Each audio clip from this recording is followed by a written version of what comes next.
The man who knew infinity, यानी कि श्रीनिवासा रामानुजन। जब भी श्रीनिवासा रामानुजन का नाम लिया जाता है तो उनके नाम के साथ हमेशा इन्फिनिटी को जोड़ा जाता है। ऐसा माना जाता है कि केवल श्रीनिवासा रामानुजन ही वो इंसान थे जिन्होंने पूरी तरह से इन्फिनिटी को समझा था। इन्फिनिटी, अनंत, असीमित, नेवर एंडिंग, ये सारे ऐसे कंसेप्ट हैं जिनको इस ब्रह्मांड में पूरी तरह से कोई भी नहीं समझ पाया, क्योंकि इन्फिनिटी जितना आप उसके करीब जाते हो, इन्फिनिटी हमारी समझ से उतना ही दूर चली जाती है। पर आखिर रामानुजन ने ऐसा क्या किया कि उनके नाम के आगे इन्फिनिटी को जोड़ दिया गया? आखिर रामानुजन ने इन्फिनिटी को कैसे समझा? यही नहीं, रामानुजन ने इन्फिनिटी की वैल्यू हमको कैसे दी? उन सब के बारे में आज हम इस वीडियो में पूरा डिटेल में जानेंगे। तो चलिए शुरू करते हैं। देखिए, रामानुजन से जब ये पूछा जाता था कि आखिर उनको गणित के इतने मुश्किल सवाल कौन बताता है और कौन समझाता है, तो इस पर रामानुजन हमेशा ये कहते थे कि उनको मैथमेटिक्स की पूरी नॉलेज और कॉम्प्लेक्स सवालों को सॉल्व करने के तरीके उनको सपने में नामागिरी देवी देती थी। सपनों में बताई गई कैलकुलेशन के द्वारा वो बड़े बड़े कॉम्प्लेक्स क्वेश्चंस को भी सॉल्व कर लेते थे, जिनको उस समय के बड़े बड़े मैथमेटिशियंस भी नहीं कर पाते थे। वैसे तो रामानुजन ने हमको कई सारे मैथमेटिकल प्रूफ दिए हैं, लेकिन एक ऐसा प्रूफ जिसने उनके नाम के आगे इन्फिनिटी को जोड़ दिया, वो था sum of all natural number till infinity, जिसकी वैल्यू को उन्होंने बताया -1/12। यानी कि अगर आप सभी नंबर को जोड़ दो इन्फिनिटी तक तो जो आंसर आएगा वो होगा 1/12। और उनके इस रिजल्ट ने ये साबित किया कि इन्फिनिटी का सम -1/12 होता है। और यहीं से रामानुजन को the man who knew infinity का टाइटल दे दिया गया। अब देखने में आप ये सोच रहे होंगे कि आखिर रामानुजन इस रिजल्ट पर कैसे पहुंचे और उन्होंने इस सीरीज की वैल्यू कैसे निकाली, तो उसके बारे में अभी हम पूरा डिटेल में जानेंगे। अभी हम इसको मैथमेटिकली ड्राइव भी करेंगे। इसका मैथमेटिकल प्रूफ आज हम इस वीडियो में ही कवर करेंगे। तो सम ऑफ इन्फिनिटी पर आगे बढ़ने से पहले हमारे लिए जरूरी है कि हम उसकी मैथमेटिकल डेरिवेशन को जान लें, और फिर डेरिवेशन के बाद हम इस पर फर्दर बातें करेंगे। तो सबसे पहले आप इस सीरीज को देखिए। ये हमको ये कहती है कि अगर आप सारे नेचुरल नंबर्स को ऐड करो, यानी कि 1 + 2 + 3 + 4 + 5 टिल इन्फिनिटी, तो एट द एंड जो सीरीज का आंसर मिलेगा वो होगा -1/12। और इसी सीरीज को हम रामानुजन समेशन भी कहते हैं। अब इसको ड्राइव करने के लिए कुछ मैथमेटिकल ट्रिक्स होती हैं। बेसिकली हमको कुछ एक्स्ट्रा सीरीज को अज्यूम करके इसकी डेरिवेशन को परफॉर्म करना होता है। अगर हम उन अजम्पशंस को ना लें देन हम इसको प्रूव नहीं कर सकते। तो देखा जाए तो यहाँ पर 2 सीरीज हैं और वो ही रियल मैजिक की तरह काम करती हैं। तो अब हम एक सीरीज को अज्यूम करते हैं, सीरीज ए। सीरीज ए की वैल्यू है 1 - 1 + 1 - 1 + 1 - 1 टिल इन्फिनिटी। आप अपनी स्क्रीन पर इस सीरीज की वैल्यू को देख सकते हो। नाउ अब यहाँ पर हम थोड़ी मैथमेटिक्स को परफॉर्म करेंगे। थोड़ा ध्यान से देखिएगा। हम सीरीज के पहले टर्म को छोड़ देंगे और बाकी के टर्म में से माइनस को कॉमन ले लेंगे। तो अब हमारी सीरीज कुछ इस प्रकार की दिखेगी। a = 1 minus bracket open 1 - 1 + 1 - 1 till infinity bracket close. यहाँ तक की कैलकुलेशन काफी सिंपल है। नाउ अब हम इक्वेशन के राइट हैंड साइड को सॉल्व करेंगे। ब्रैकेट के अंदर जो टर्म है उसको आप ध्यान से ऑब्जर्व कीजिए कि ये किसकी वैल्यू है। थोड़ा ध्यान से देखने पर आपको एहसास होगा कि ब्रैकेट के अंदर जो टर्म लिखा हुआ है उसकी वैल्यू a के बराबर है। अब ऐसा इसलिए हुआ क्योंकि अगर आप इन्फिनिटी में से 1 को हटा दो तो आंसर इन्फिनिटी ही रहेगा। यहाँ पर हमने 1 को एलिमिनेट किया, लेकिन तब भी हमारी सीरीज पुरानी जैसी ही रही। तो अब हम यहाँ पर क्या लिख सकते हैं, a = 1 - a। अब यहाँ पर आप सिंपल अलजेब्रा को परफॉर्म कीजिए तो आंसर आएगा 1 = 2a। और फाइनली a की वैल्यू क्या होगी, 1/2। a की वैल्यू को आप ध्यान में रखिएगा। अब यहाँ पर जो हमने बेसिक कैलकुलेशन की, इसको हम कहते हैं ग्रांडी सीरीज। इसका नाम एक मैथमेटिशियन, फिलोसोफर और प्रीस्ट गाइडो ग्रांडी के नेम पर लिया गया था। हालांकि इस सीरीज के ऊपर कोई मजेदार हिस्ट्री और इसकी डिस्कवरी के पीछे कोई भी स्टोरी नहीं है, लेकिन फिर भी ये हमारे लिए कई सारे दरवाजों को खोलती है, जैसे कि क्वांटम मैकेनिक्स।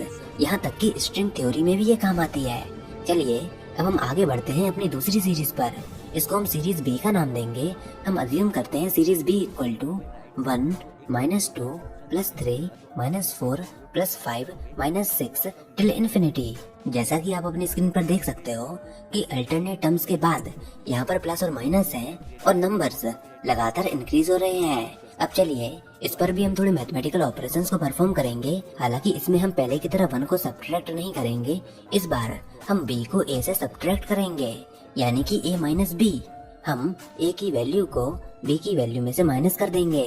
तो जैसा कि आप अपनी स्क्रीन पर देख सकते हो, a minus B equal to 1 minus 1 plus 1 minus 1 till infinity minus 1 minus 2 plus 3 minus 4 plus 5 minus 6 till infinity.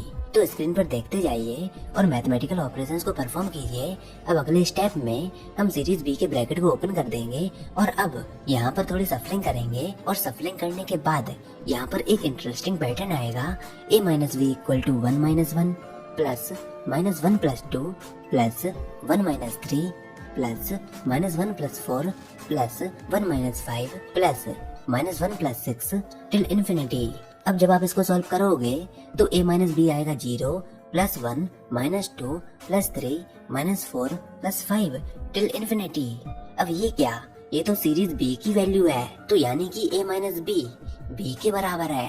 तो अब हम लिख सकते हैं 2b इक्वल टू a, और a की वैल्यू अभी हमने क्या निकाली थी 1/2, तो यानी कि b की वैल्यू कितनी होगी 1/4। अब आप a और b की वैल्यू को याद में रखिए। अब इस इक्वेशन का कोई फैंसीफुल नेम तो नहीं है, लेकिन कई सारे मैथमेटिक्स इस इक्वेशन को समय समय पर प्रूव करते हुए आ रहे हैं और कभी कभी इसको पैराडॉक्सिकल इक्वेशन के नाम से भी जाना जाता है। हालांकि इस इक्वेशन ने बेसल प्रॉब्लम्स पर यूलर्स की रिसर्च को और भी एक्सटेंड किया और इससे एक इम्पोर्टेंट मैथमेटिकल फंक्शन को लीड मिली जिसको कहा जाता है रीमन जीटा फंक्शन। नाउ अब हम अपने फाइनल स्टेप पर आ चुके हैं। अब हम एक तीसरी सीरीज को अज्यूम करेंगे जिसको हम नाम देते हैं series C. Series C equal to 1 plus 2 plus 3 plus 4 plus 5 till infinity. और ये वही सीरीज है जिसको हम प्रूव करना चाहते हैं और इसकी वैल्यू फाइंड करना चाहते हैं, sum of all natural number till infinity. यानी कि फाइनली हमको सी की वैल्यू फाइंड करनी है और इसको फाइंड करने के लिए हम अपनी पहली वाली सीरीज की मदद लेंगे, यानी कि सीरीज बी की मदद लेंगे। सीरीज बी की वैल्यू हमने कैसे फाइंड की, सीरीज ए की मदद से, और सीरीज सी की वैल्यू हम कैसे फाइंड करेंगे, सीरीज बी की मदद से। तो अब हम क्या करते हैं, सीरीज सी को सीरीज बी में से सब्ट्रैक्ट कर देंगे, यानी कि B minus C equal to 1 minus 2 plus 3 minus 4 plus 5 till infinity minus 1 plus 2 plus 3 plus 4 plus 5 till infinity. अब हम सीरीज सी के ब्रैकेट को ओपन कर देंगे और माइनस का मल्टीप्लिकेशन सीरीज सी के सारे टर्म्स में हो जाएगा, जैसा कि आप अपनी स्क्रीन पर देख सकते हो। अब क्योंकि मैथमेटिक्स हमेशा अमेजिंग होती है, तो इस बार भी हम सीरीज के टर्म्स को रीअरेंज करेंगे। रीअरेंज करने का भी एक पैटर्न है, स्क्रीन पर देखिए। जब आप रीअरेंज करोगे तो आएगा b minus C equal to 1 minus 1 plus minus 2 plus 3 minus 3 plus minus 4 till infinity. अब जब आप वापस से कैलकुलेशन करोगे तो आप देखोगे कि केवल -4 के मल्टीपल ही बचे हैं, यानी कि -4 -8 -12 -16 टिल इन्फिनिटी। तो यानी कि b माइनस सी की वैल्यू हो जाएगी -4 -8 -12 टिल इन्फिनिटी। अब हम क्या करेंगे, -4 को कॉमन ले लेंगे, तो इस केस में b minus C equal to हो जाएगा -4 bracket 1 plus 2 plus 3 plus 4 till infinity bracket close. और ब्रैकेट के अंदर जो सीक्वेंस है उसको हमने अज्यूम किया था कि ये सीरीज सी है, तो यानी कि b minus C equal to -4c। अब आगे सॉल्व करने पर ये हो जाएगा b इक्वल टू -3c, और b की वैल्यू हमको मालूम है कितनी है 1/4, तो c की वैल्यू इस केस में कितनी हो जाएगी -1/12। और इसी रिजल्ट को तो हमको ड्राइव करना था कि c की वैल्यू कितनी है -1/12, और ये है हमारा magical result, sum of all natural number till infinity equal to -1/12। तो ये थी डेरिवेशन कि आखिर sum of all natural number till infinity -1/12 क्यों आया और कैसे आया। चलिए अब हम ये जानते हैं कि आखिर ये सीरीज इम्पोर्टेंट क्यों है और कहाँ पर इसका यूज होता है। तो इसका यूज स्ट्रिंग थ्योरी में किया जाता है। स्ट्रिंग थ्योरी का स्टीफन हॉकिंग वाला वर्जन नहीं, बल्कि जो हमारी ओरिजिनल स्ट्रिंग थ्योरी है उस वर्जन में इसका यूज किया जाता है, यानी कि इसका यूज बोसोनिक स्ट्रिंग थ्योरी में किया जाता है। हालांकि बोसोनिक स्ट्रिंग थ्योरी आउटडेटेड हो चुकी है सुपर सिमेट्रिक स्ट्रिंग थ्योरी के द्वारा, लेकिन फिर भी ओरिजिनल थ्योरी में सुपर स्ट्रिंग की अंडरस्टैंडिंग के लिए रामानुजन समेशन सीरीज का यूज किया जाता है। यही नहीं, रामानुजन समेशन का बड़ा इम्पैक्ट हमारी जनरल फिजिक्स में भी है, स्पेशली कैसमिर इफेक्ट के सॉल्यूशन में है। हेनरिक कैसमिर ने यह प्रेडिक्ट किया कि दो कंडक्टिव प्लेट जो कि चार्ज्ड स्टेट में नहीं है, जब उनको वैक्यूम में प्लेस किया जाता है तो उनके बीच में एक अट्रैक्टिव फोर्स एग्जिस्ट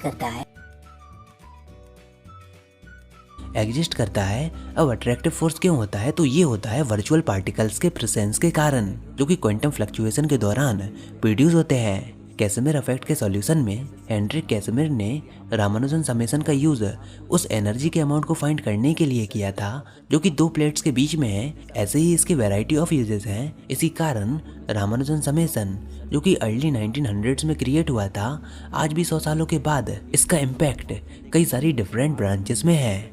चलिए अब हम ये जानते हैं कि इसके प्रूफ को ज़्यादातर गलत क्यों बताया जाता है। तो देखिए, जो हमने सी की वैल्यू मानी, यानी कि 1 + 2 + 3 + 4 टिल इन्फिनिटी, यानी कि सम ऑफ ऑल नेचुरल नंबर, ये दिखने में एक डाइवर्जेंट सीरीज है।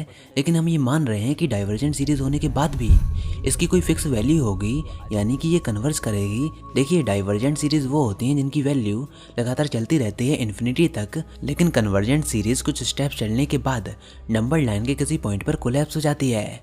मतलब कन्वर्जेंट सीरीज की एक फिक्स वैल्यू होती है और सम ऑफ ऑल नेचुरल नंबर, यानी कि 1 + 2 + 3 + 4 टिल इन्फिनिटी, ये एक डाइवर्जेंट सीरीज है। लेकिन हमने प्रूफ करने के लिए इसको कन्वर्जेंट सीरीज माना और इसकी वैल्यू हमने क्या मानी? सी, जो कि क्या निकल कर आई -1/12। तो ये कैसे पॉसिबल हो सकता है? हमने केवल अजम्पशन के तौर पर ये अज्यूम किया था कि सी की कोई एक वेल डिफाइंड वैल्यू होगी जिसके ऊपर सारे बेसिक स्टैंडर्ड ऑपरेशन अप्लाई हो सकते हैं, जैसे कि एडिशन, सब्ट्रैक्शन, मल्टीप्लिकेशन और डिवीजन। ऑब्वियसली ये बात गलत है क्योंकि हमने ये माना कि सी कन्वर्जेंट है, लेकिन असल में ये एक डाइवर्जेंट सीरीज है। तो इस पर हम सारे ऑपरेशन अप्लाई कैसे कर सकते हैं? अगर हम करेंगे तो ऐसे में हमको गलत आंसर मिलेगा, क्योंकि डाइवर्जेंट सीरीज पर बेसिक ऑपरेशंस को अप्लाई करने का कोई मतलब नहीं बनता। 1 + इन्फिनिटी हमेशा इन्फिनिटी ही रहेगा, इन्फिनिटी + इन्फिनिटी हमेशा इन्फिनिटी ही रहेगा। तो ऐसे में हम एक डाइवर्जेंट सीरीज को कन्वर्जेंट मानकर उसकी वैल्यू कैसे फाइंड कर सकते हैं? और रामानुजन समेशन में इसी बात का यूज किया गया है।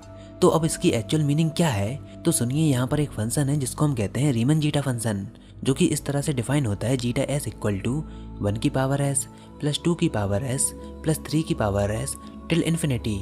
वैसे तो जीटा फंक्शन के बारे में हम अपने $1,000,000 क्वेश्चन वाली वीडियो में पहले ही बात कर चुके हैं। उसमें हमने जीटा फंक्शन को पूरा डिटेल में कवर किया था। चलिए, अगर हम जीटा फंक्शन में s की जगह पर -2 को पुट करें तो ऐसे में ये हमको क्या देगा? 1 + 1/4 + 1/9 + 1/16 + 1/25 टिल इन्फिनिटी। ऐसे ही अगर हम जीटा फंक्शन में -3 को पुट करें तो हमको क्या मिलेगा? 1 + 1/9 + 1/27 टिल इन्फिनिटी। अब इन दोनों को आप देख सकते हो कि ये दोनों कन्वर्जेंट सीरीज है। इनकी वैल्यू लगातार डिक्रीज हो रही है, यानी कि नंबर लाइन के किसी पॉइंट पर ये कन्वर्ज हो जाएंगी। तो इसमें हमको एक वेल डिफाइंड आंसर मिलेगा। लेकिन अगर आप जीटा फंक्शन में 1 पुट करो तब फंक्शन डिफाइन नहीं हो सकता, क्योंकि अगर आप जीटा 1 की वैल्यू को देखो तो वो सीरीज क्या बनेगी? 1 + 2 + 3 + 4 टिल इन्फिनिटी। और जैसा कि आप देख सकते हो कि ये कन्वर्जेंट सीरीज नहीं है, ये एक डाइवर्जेंट सीरीज है और ये सम ऑफ ऑल नेचुरल नंबर्स को रिप्रेजेंट करती है। अब जीटा फंक्शन और इन सब सीरीज को पूरा डिटेल में हमने $1,000,000 क्वेश्चन वाली वीडियो में कवर किया है, तो आगे के रेफरेंस के लिए आप उसको कंसीडर कर सकते हो। तो फिलहाल ये सब था रामानुजन समेशन के बारे में कि कैसे सम ऑफ ऑल नेचुरल नंबर की वैल्यू -1/12 आती है। बताइएगा आपके इसके बारे में क्या सोचना है। आई होप आपको ये वीडियो ज़रूर पसंद आई होगी। अगर ऐसा है तो इस वीडियो को लाइक कीजिए, अपने दोस्तों के साथ शेयर कीजिए, और अगर आपने हमारा चैनल अभी तक सब्सक्राइब नहीं किया तो इसको सब्सक्राइब कर लीजिए।